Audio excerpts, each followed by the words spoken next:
नमस्कार, आप देख रहे हैं जनता टीवी और मैं हूं आपके साथ अभिषेक। बुलेटिन में रुक करेंगे खबरों को और सबसे पहले आपको बताएंगे कि प्रधानमंत्री मोदी देवभूमि के दौरे पर हैं। प्रधानमंत्री मोदी ने आज उत्तराखंड के हल्द्वानी में 17,500 करोड़ रुपए की 23 परियोजनाओं का उद्घाटन और शिलान्यास किया है। पीएम मोदी ने कहा कि जिन प्रोजेक्ट का उद्घाटन हुआ है उनमें हल्द्वानी के लोगों को बेहतर कनेक्टिविटी मिलेगी। पीएम मोदी ने कहा कि हल्द्वानी शहर के ओवरऑल इंफ्रास्ट्रक्चर के विकास के लिए हम लगभग 2,000 करोड़ रुपए की योजना को लेकर आए हैं। अब हल्द्वानी में पानी, सीवरेज, सड़क, पार्किंग, स्ट्रीट लाइट सभी जगह पर अभूतपूर्व सुधार होगा। पीएम मोदी ने कहा कि आज कुमायूं आने का सौभाग्य मिला तो कई पुरानी यादें भी ताजा हो गई हैं और ये इतनी आत्मीयता से अपने जो टोपी पहनाई है ये मुझे पहनकर गर्व सा अनुभव हो रहा है। इस तरीके की बात प्रधानमंत्री मोदी ने कही है। तो पीएम मोदी ने यह भी कहा कि उत्तराखंड का दशक है और मैं जानता हूं कि उत्तराखंड की शक्ति क्या है। तो आज बता दें कि प्रधानमंत्री मोदी हल्द्वानी दौरे पर हैं और किन योजनाओं की सौगात दी है वो भी हम आपको ग्राफिक्स के जरिए दिखा रहे हैं।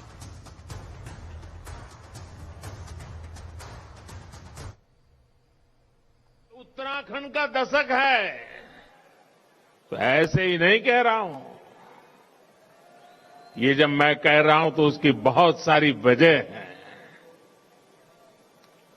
उत्तराखंड के लोगों का सामर्थ्य इस दशक को उत्तराखंड का दशक बनाएगा, ये मेरा पक्का विश्वास है। उत्तराखंड में बन रहे नए हाइड्रो प्रोजेक्ट्स, उत्तराखंड की बढ़ रही औद्योगिक क्षमता इस दशक को उत्तराखंड का दशक बनाएगी। उत्तराखंड में टूरिज्म सेक्टर का हो रहा विकास पूरी दुनिया में योग के लिए बढ़ रहा आकर्षण वो उत्तराखंड की धरती पर ही खींच करके लाने वाला है। पर्यटकों के लिए बढ़ रही सुविधाएं, होम स्टे अभियान इस दशक को उत्तराखंड का दशक बना के रहने वाले हैं। ये जो बर्बादी लाने वाले लोग रहे हैं ना, उनका कच्चा चिट्ठा खोल चुके हैं, उनका सच जान चुके हैं। आज हमारी सरकार सबका साथ सबका विकास के मंत्र के साथ तेज गति से देश को नई ऊंचाई पर ले जाने में जुटी है। तो प्रधानमंत्री मोदी ने अपने संबोधन में कहा कि जनता का प्यार भाजपा के साथ है, विकास कार्यों पर भाजपा का जोर है। उन्होंने कहा कि कुछ पार्टियों ने अफवाह फैलाने का काम शुरू किया है। उत्तराखंड विरोधी टनकपुर बागेश्वर रेल लाइन को लेकर अफवाह फैला रहे हैं। उत्तराखंड अपनी स्थापना के 20 साल पूरे कर चुका है। इस दौरान अपने ऐसे ही सरकार चलाने वाले लोग देखे हैं जिन्होंने दोनों हाथों से उत्तराखंड को लूटा है, जिससे उत्तराखंड के प्यार में और ऐसा सोच में उनकी है।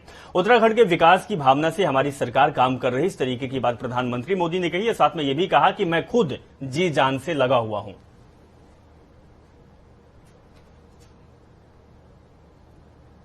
सुख सुविधा से वंचित रखने की सोच रखने वालों के उनके कारण ही मानस खंड जो मान सरोवर का प्रवेश द्वार था सड़कों से वंचित रहा।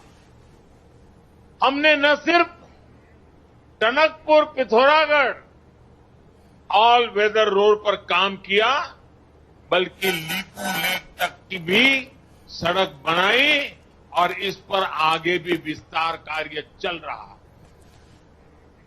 तो प्रधानमंत्री मोदी ने आज हल्द्वानी में अपने हुंकार भरी है, विपक्ष पर निशाना भी साधा है। चलिए इसी खबर पर हमारे संवाददाता हल्द्वानी से योगेश शर्मा जुड़े हुए, उनके पास चलते हैं। योगेश, आज कहीं न कहीं प्रधानमंत्री मोदी ने यह बात कह दी है कि आत्मिक रूप से हम उत्तराखंड के लिए काम कर रहे हैं, मैं खुद जी जान से लगा हूं। साथ में कई विकास परियोजनाओं की सौगात भी दी है। इस पूरे दौरे को हम किस तरह से देख सकते हैं योगेश?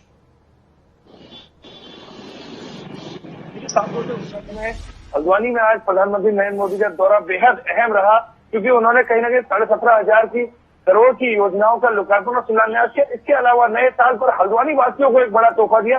उन्होंने कहा स्मार्ट सिटी बनाने की और हल्द्वानी है, जिसके लिए उन्होंने आज 2000 करोड़ की एक बड़ी घोषणा यहाँ से की, जिससे स्मार्ट सिटी के लिए कई सारे कार्य होंगे, पेयजल का कार्य होगा, सीवर का कार्य होगा, शहर को सुंदर बनाने की दिशा में कार्य होगा। तो कहीं ना कहीं उन्होंने कहा कि डबल इंजन सरकार लगातार उत्तराखंड के लिए बेहतर कार्य कर रही है। मेरा दिल से लगाव है उत्तराखंड के लिए, और जो भाजपा सरकार है वो सत्ता भाव से नहीं सेवा भाव से काम कर रही है, जिससे उत्तराखंड प्रदेश का लगातार विकास हो रहा है और तेजी से यहाँ काम चले, इसी संकल्प के साथ भाजपा सरकार काम कर रही है। बिल्कुल योगेश, अगर बात की जाए तो सड़कों का जो जाल फैल रहा है उत्तराखंड में, उसके लिए भी प्रधानमंत्री मोदी ने ऑल वेदर रोड की बात कही है, परियोजनाओं की सौगात भी दी है और कुछ फंड भी 2000 के लगभग दिया हुआ है। अगर सड़कों की बात करें तो इसमें प्रधानमंत्री ने जो पिछली सरकार रही उस पर प्रहार भी किया है कि अफवाहें लोग फैलाते हैं।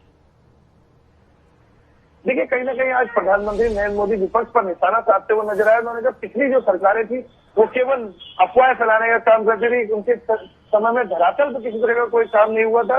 जब से भाजपा की चाहे केंद्र में हो या राज्य में सरकार आई हो, लगातार प्रदेश के अंदर काम हो रहा, देश के अंदर काम हो रहा, चाहे वो चारधाम परियोजना हो या कोई भी और हो, ऑल वेदर रोड हो, इसके अलावा कई सारी विद्युत परियोजनाएं यहाँ चल रही है। आज उन्होंने बड़ी एक सौगात देते हुए एम्स की सौगात कुमाऊं को दी है, इसके अलावा पिथौरागढ़ मेडिकल कॉलेज की दी है, लखवाड़ परियोजना की दी है, कई ऐसी बड़ी सड़कों की सौगात दी है जिससे कुमाऊं को आने वाले समय में बड़ा लाभ दिख सकता है। साफ तौर से कुमाऊं की जो 29 विधानसभा सीटें हैं उसको साधने की कोशिश यहाँ से प्रधानमंत्री नरेंद्र मोदी ने की है, क्योंकि उन्होंने जब अपना संबोधन शुरू किया वो कुमाऊनी भाषा में किया। नए साल की लोगों को बधाई भी कुमाऊनी में दी, गुरु त्योहार जो उत्तरायणी आ रही है उसकी बधाई भी कुमाऊनी से दी। तो कहीं ना कहीं कुमाऊं के लोगों के लिए आज खास दिन रहा कि प्रधानमंत्री नरेंद्र मोदी ने कुमाऊं में अपना बिल्कुल योगेश, तो इसका प्रभाव कुमाऊं की 29 सीटों पर पड़ने वाला है और इसी वजह से भारतीय जनता पार्टी जो उत्तराखंड की बीजेपी है वो अब केंद्र के नेताओं को यहां तक कि प्रधानमंत्री को साधने और दौरा कराने में लगातार अग्रम किया हुआ है, आगे की हुई है। बहुत बहुत शुक्रिया योगेश हमारे साथ जुड़ने के लिए, तमाम जानकारी साझा करने के लिए। तो उत्तराखंड में देवभूमि में पीएम मोदी की हुंकार हम आपको सुनाए। अब उत्तराखंड की खबरों का रुख करते हैं। तो उत्तर प्रदेश विधानसभा चुनाव की तैयारियों की समीक्षा के लिए राजधानी लखनऊ आए मुख्य निर्वाचन आयुक्त सुशील चंद्रा ने बताया कि यूपी में सही समय पर चुनाव होंगे। सभी राजनीतिक दल कोविड प्रोटोकॉल का पालन करते हुए समय पर चुनाव संपन्न कराना चाहते हैं। तो आज लखनऊ में प्रेस कॉन्फ्रेंस में सुशील चंद्रा ने कहा कि 5 जनवरी को फाइनल वोटर लिस्ट जारी की जाएगी। मतदाता सूची के फाइनल प्रकाशन को लेकर यदि कोई शिकायत 5 जनवरी के बाद आती है तो उसका भी तुरंत निस्तारण किया जाएगा। हम आपको दिखा भी रहे हैं और बता भी रहे हैं कि कौन कौन सी बातें अहम थी जो निर्वाचन आयोग ने आज प्रेस कॉन्फ्रेंस के दौरान कही है। तो मुख्य निर्वाचन आयुक्त सुशील चंद्रा ने बताया कि अब तक 52.8 लाख नए मतदाताओं को शामिल किया जा चुका है। इनमें से 23 से 92 लाख पुरुष और 28.86 लाख महिला मतदाता हैं। वहीं 18 से 19 साल की बात की जाए तो इस वर्ग के आयु के 19 लाख से ऊपर मतदाताओं को शामिल किया गया है।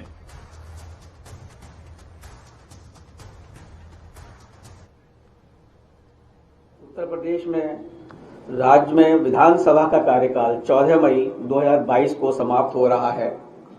राज्य में 403 विधानसभा निर्वाचन क्षेत्रों, जिसमें कि 317 जनरल, 84 एससी तथा 2 एसटी असेंबली कंस्टिट्यूएंसी हैं, इनके लिए चुनाव होने हैं। भारत निर्वाचन आयोग स्वतंत्र, निष्पक्ष, प्रलोभन मुक्त और कोविड सेफ तरीके से विधानसभा का आगामी सामान्य निर्वाचन कराने के लिए प्रतिबद्ध है। आयोग का यह प्रयास है कि वरिष्ठ नागरिकों, दिव्यांगजनों, महिलाओं,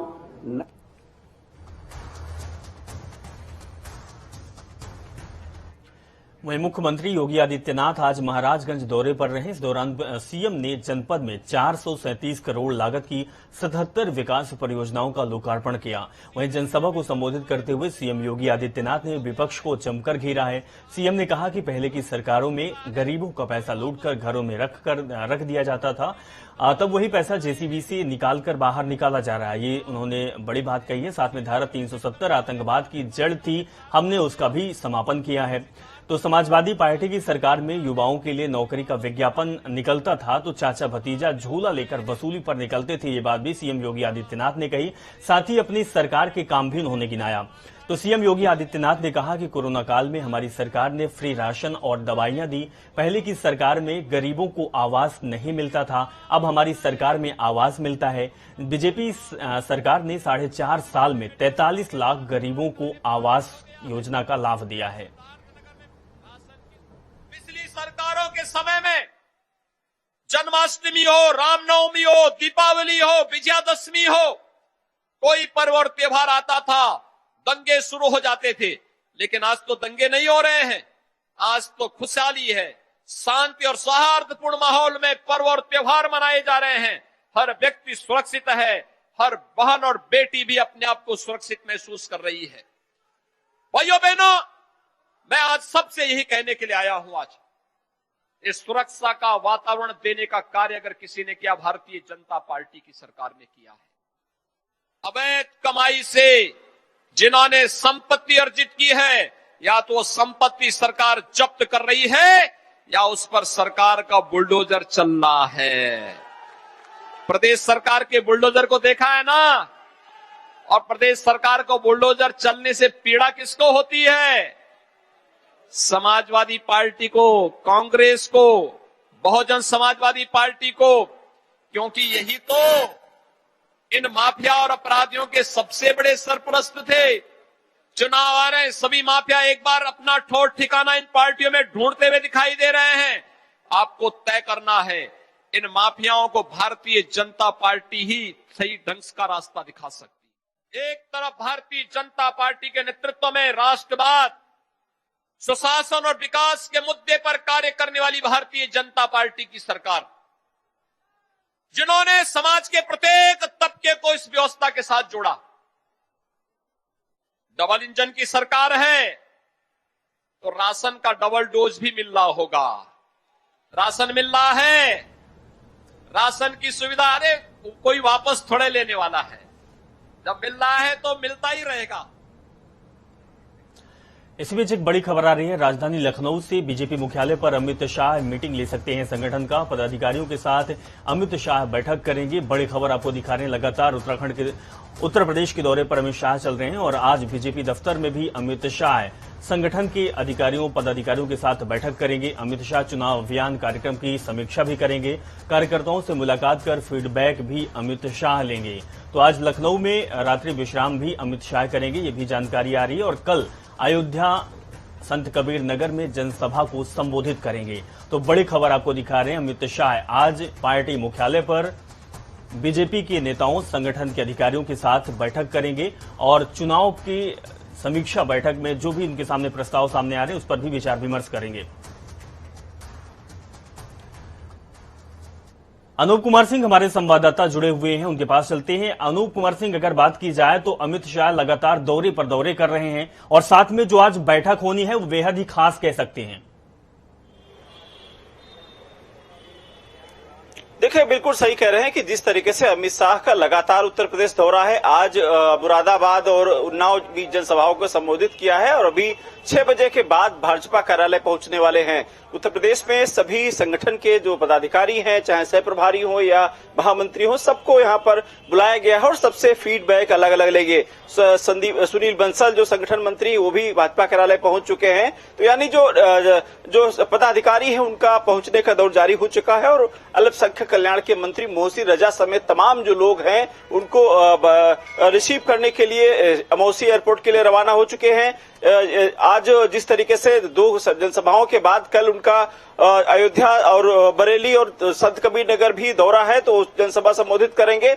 यानी इस बैठक को लेकर जिस तरीके से चर्चा है, अभी भारत निर्वाचन आयोग की सुबह जो प्रेस कॉन्फ्रेंस हुई उसमें साफ तरीके से कह दिया गया है निर्धारित समय पर ही चुनाव होंगे। यानी कहीं न कहीं जो संगठन को मजबूत करना या फिर चुनाव की तैयारी करना, ये सभी पार्टियां कर रही हैं। आज जो अलग अलग बैठक अमित शाह लेंगे, यानी कहीं जो चुनाव प्रचार को लेकर जो भी फीडबैक है, जो कार्यक्रम चलाए जा रहे हैं उसको लेकर फीडबैक लेंगे। उसके बाद चूंकि अमित शाह को राजनीति का चाणक्य कहा जाता है, सभी जो कार्यक्रम चल रहे हैं उसके साथ साथ तमाम जो संगठन के संबंधित काम है उनको कितनी प्रगति मिली है, या फिर जो चुनाव प्रचार चल रहा है, या फिर और भी तमाम जो बातें निकल के आ रही हैं, इन सब पर गहनता से अलग अलग चर्चा करेंगे, फीडबैक लेंगे आज। बिल्कुल अनूप, तो भारतीय जनता पार्टी के नेता अब लगातार सक्रियता से काम कर रहे हैं और बड़े नेता जो हैं वो समीक्षा बैठक भी कर रहे हैं। बहुत बहुत शुक्रिया अनूप हमारे साथ जुड़ने के लिए, जानकारी साझा करने के लिए। वहीं भाजपा की जन विश्वास यात्रा गुरुवार को मुरादाबाद पहुंची। बिजनौर से कांट होते हुए यात्रा बुद्धि बिहार के मैदान पर पहुंची। यहां केंद्रीय गृह मंत्री अमित शाह ने जनसभा को संबोधित किया। उन्होंने कहा कि मुरादाबाद में हम घाटी में थे, 15 साल तक बुआ बबुआ का राज चला।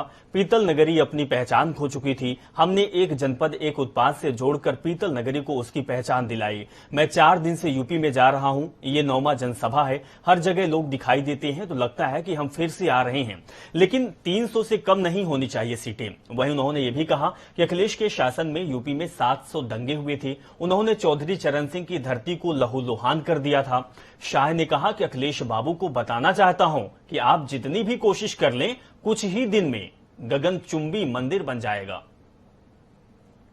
माताओं की सुरक्षा, बहनों का सम्मान भारतीय जनता पार्टी का वचन है। उत्तर प्रदेश की जनता को किसी की भी हिम्मत नहीं है ये पश्चिमी उत्तर प्रदेश में माताओं बहनों की छेड़खानी कर पाए, किसी की हिम्मत नहीं है मित्रों। और मैं आज कह कर जाता हूं, फिर से भाजपा सरकार बनने वाली है और किसी की भी हिम्मत नहीं है कि यहां पर फिर से कोई मां बहनों की छेड़खानी कर पाए।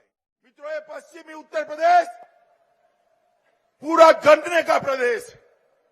अब इनको तो गन्ना का नाम ही मालूम नहीं है। जिन्ना जिन्ना जिन्ना जिन्ना करते हैं। अरे भाई, जिन्ना का कोई काम नहीं है, वो पाकिस्तान चले गए थे। यहां पर गन्ने का काम है।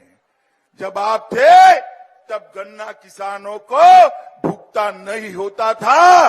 भारतीय जनता पार्टी की योगी आदित्यनाथ की सरकार ने 90% गन्ना किसानों का भुगतान किया। 1,48,000 करोड़ रुपया बकाया चुकाने का काम हमने किया है। मित्रों, विकास जो है ना, ये सपा बसपा नहीं कर सकती। बहन जी की तो अभी ठंड ही नहीं उड़ी है, ये भयभीत है। बहन जी, चुनाव आ गया है, थोड़ा बाहर निकलिए। बाद में ये न कहना मैंने प्रचार नहीं किया था। अरे बुआ बबुआ और कांग्रेस तीनों इकट्ठा हो जाए, ये बुआ बबुआ और बहन, मैं किसको कह रहा हूं मालूम है ना? किसको कह रहा हूं? किसको? ये बुआ बबुआ और बहन तीनों इकट्ठा हो जाए, ये मेरे भाजपा के कार्यकर्ताओं के सामने दाल नहीं गलने वाली है। तो वहीं मुरादाबाद में केंद्रीय गृह मंत्री अमित शाह के साथ प्रदेश ही मोदी। वहीं जनता को संबोधित करते हुए कैप्टन अभिमन्यु ने विपक्ष पर जमकर हमला बोला। उन्होंने कहा कि यूपी विधानसभा का चुनाव हिंदुस्तान का भविष्य तय करेगा। लखनऊ से दिल्ली तक का रास्ता बनेगा। चुनाव आते ही सभी पार्टियां मैदान में आई हैं, लेकिन बहन मायावती मायाजाल में फंसकर रह गई हैं और सपा जिन्ना का गुणगान कर रही हैं। 2022 का ये उत्तर प्रदेश का विधानसभा का चुनाव केवल उत्तर प्रदेश की सरकार का भविष्य तय नहीं करेगा, ये हिंदुस्तान का भविष्य तय करेगा। ये आने वाले समय में लखनऊ से दिल्ली 2024 तक का रास्ता तय करने का काम ये उत्तर प्रदेश की जनता करने वाली है। चुनाव का मौसम है, चुनाव का समय है, मैदान में सभी पार्टियां आई। देखने को मिलता है एक पार्टी पुराने समय में उत्तर प्रदेश में सरकार चलाती थी, बहुजन समाज पार्टी। आज बहुजन समाज पार्टी माया की भेंट चढ़ गई है, वो माया जाल में फंस गई है और बहुजन समाज पार्टी समाप्ति की ओर जा रही है। दूसरी तरफ समाजवादी पार्टी, ये सफाई से चलने वाली पार्टी, वो जिन्ना का राग अलाप रही है, वो जिन्ना का गुणगान कर रही है। और ऐसा लगता है कि अखिलेश बबुआ अगला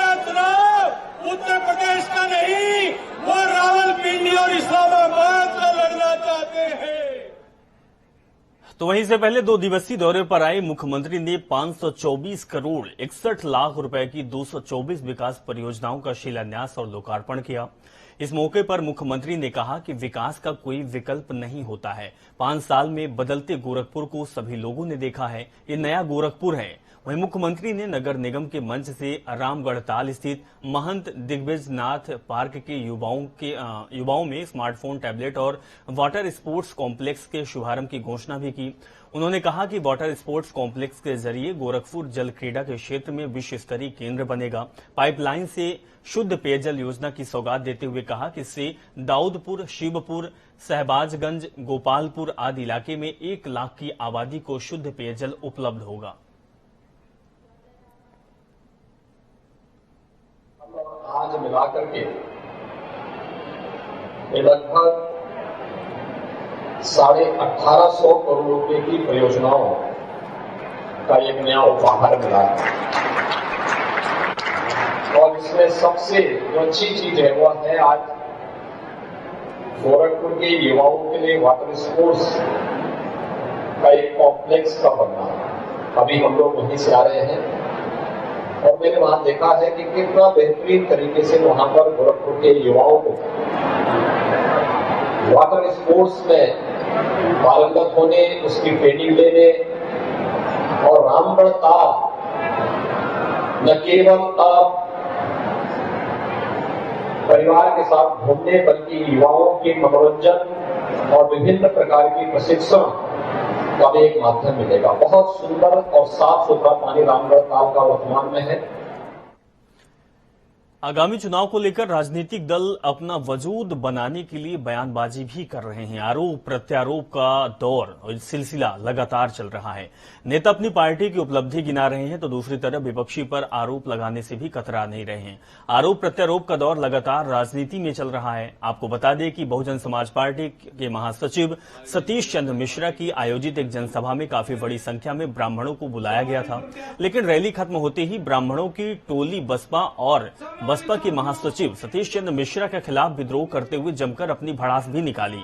ब्राह्मणों ने सीधा साधा आरोप लगाया कि बसपा ने उन्हें यहां बुलाया था तो सम्मान देने के लिए, मगर सिर्फ शंख बजवाकर उन लोगों का अपमान किया गया।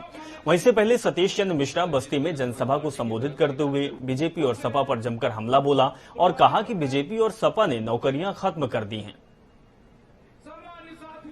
ब्राह्मणों को तो केंद्र बिंदु बना ही दिया इस सरकार ने। 500 ब्राह्मणों की हत्याएं और 100 का इनकाउंटर करके ब्राह्मणों को तो केंद्र बिंदु पे ले ही आए ये लोग। और अब जो है परेशान होकर के जब ब्राह्मण समाज ने ये घोषणा कर दी है घूम घूम के हर जिले में कि हम लोग बहुजन समाज पार्टी के साथ में हैं और भारतीय जनता पार्टी को उखाड़ के फेंकने का संकल्प ले रहे हैं, तब वो 10, 12, 4, 2 इस तरह के आदमियों को ढूंढ करके और कमेटी बना रहे हैं। वो भी किसको बना रहे हैं? जिनके साथ में इन्होंने उनको बेइज्जत करके पहले मंत्री पद से निकाला, आपके इसी क्षेत्र के हैं, उनको पहले निकाल दिया, नोएडा से निकाल दिया, अब उनको उस कमेटी में बैठा रहे हैं। तो इनकी क्या सोच है तो आपको मालूम हो गया ब्राह्मणों के बारे में। चलिए इस बुलेटिन में इतना ही। आप देखते रहिए जनता टीवी।